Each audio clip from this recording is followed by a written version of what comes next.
Hello and welcome back to Pulsip. Today, we're stepping into the fascinating world of silent comedy with one of Charlie Chaplin's early masterpieces, The Count from 1916. It's a film that beautifully blends misunderstandings, mistaken identities, and of course, Chaplin's signature slapstick humor. In this episode, we'll dive deep into this silent cinema classic to uncover what makes The Count a timeless piece of comedy history, even over 100 years after its release. Before we get into the plot, let's talk a little bit about the backdrop against which The Count was made. Released in 1916, The Count was one of the 12 short films Chaplin made for Mutual Film Corporation. At the time, Chaplin was already a well-established name in Hollywood. He had created the iconic Little Tramp character, which had resonated with audiences everywhere. The tramp was the everyman, someone struggling through life's challenges with humor and determination.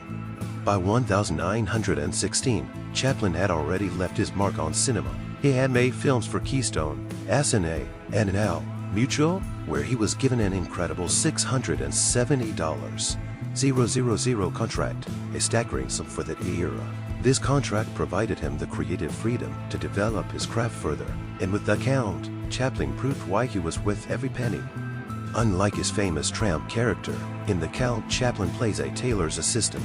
It's fascinating to see him step away from the beloved tramp persona and into this new role, yet still maintain the charm and comedic genius that made him famous. While they didn't play the tramp in The Count, you can still feel that Chaplin spirit in every scene. Now, let's get into the story. Like many of Chaplin's films, The Count thrives on misunderstandings and identity swaps, which quickly spiral into chaos. Chaplin plays an assistant to a tailor who, early in the film, discovers that his boss has ruined a suit belonging to a wealthy count. But this simple setup soon becomes far more complex. 2. Chaplin's character stumbles upon an invitation to a fancy dinner party, one that was meant for the Count. Always looking for an opportunity, Chaplin seizes this chance and decides to impersonate the Count and attend the party himself. What follows is a brilliant series of comedic misunderstandings as Chaplin navigates the high society party, trying to maintain the illusion that is indeed the Count. At the same time, Chaplin's boss, the tailor, also decides to attend the same party, pretending to be the Count. This is where things really get interesting. Both Chaplin and the tailor are trying to pull off the same deception, leading to a hilarious chain of events where they keep running into each other, trying to avoid exposure, and ultimately causing chaos for everyone around them. Let's explore some of the key moments that make The Count such a standout in Chaplin's early body of work. One of the highlights is the famous dance sequence. It's a perfect example of Chaplin's mastery of physical comedy. Watching Chaplin navigate the dance floor often out of sync with the music, colliding with other guests, or simply losing his rhythm is pure genius. There's a physicality to his comedy that can only be described as graceful. Despite the chaos surrounding him, Chaplin's ability to create humor from the most mundane situations is something that made him truly unique as a performer. Another memorable scene is the food fight. This is where Chaplin's slapstick skills come into full play. There's something so joyful and infectious about watching Chaplin throw food, dodge guys, and slip on the floor, all while maintaining perfect comic timing. He turns what could have been a simple joke into an elaborate, well-choreographed sequence. This is the magic of Chaplin. He takes the ordinary and makes it extraordinary.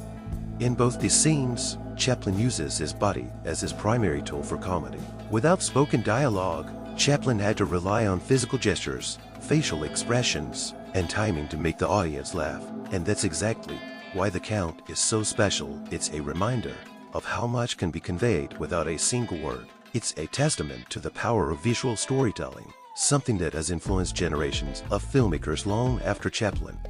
Now, let's take a step back and talk about Chaplin as a director. By the time he made The Count, Chaplin was not only acting in his films, but also directing and producing them. He was deeply involved in every aspect of the filmmaking process, from writing the scripts to choreographing the action. In The Count, we can see the growing sophistication of Chaplin's direction. One of the key elements of his directorial style is his use of tight framing. He often places his characters in small, confined spaces, which heightens the sense of physical comedy. In The Count, there are several scenes where Chaplin's character gets physically stuck between other characters or objects. His frantic attempts to escape only make the situation funnier. This kind of visual humor is a hallmark of Chaplin's work, and it's one of the reasons his films have stood the test of time. Chaplin also had an incredible sense of pacing. Even though The Count is only 24 minutes long, it feels like a much larger, more complex film because of how Chaplin structures the action. He builds the comedy gradually, layering one gag on top of another until the tension reaches a breaking point. The result is a film that feels dynamic and fast-paced, despite its short runtime. While The Count may not be as well known as some of Chaplin's later works, such as The Gold Rush or City Lights, it's an important stepping stone in his career. In many ways, he represents a transition for Chaplin, a move from the more straightforward slapstick of his early films to the more nuanced, emotionally resonant comedies that would come later. For example, in City Lights, Chaplin would blend comedy with pathos, creating a more layered emotional experience for the audience. But in The Count, we see the foundation of this style. There's a simplicity to the humor in The Count, but it's also incredibly sophisticated in its execution. Every movement, every gesture is perfectly timed to get the maximum comedic effect. In comparing The Count to his other films, we can also see how Chaplin's mastery of slapstick evolved over time.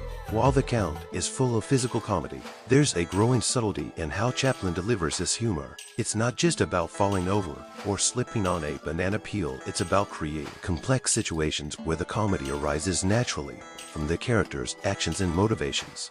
So, why does The Count still resonate with audiences today? I think it comes down to Chaplin's universal appeal.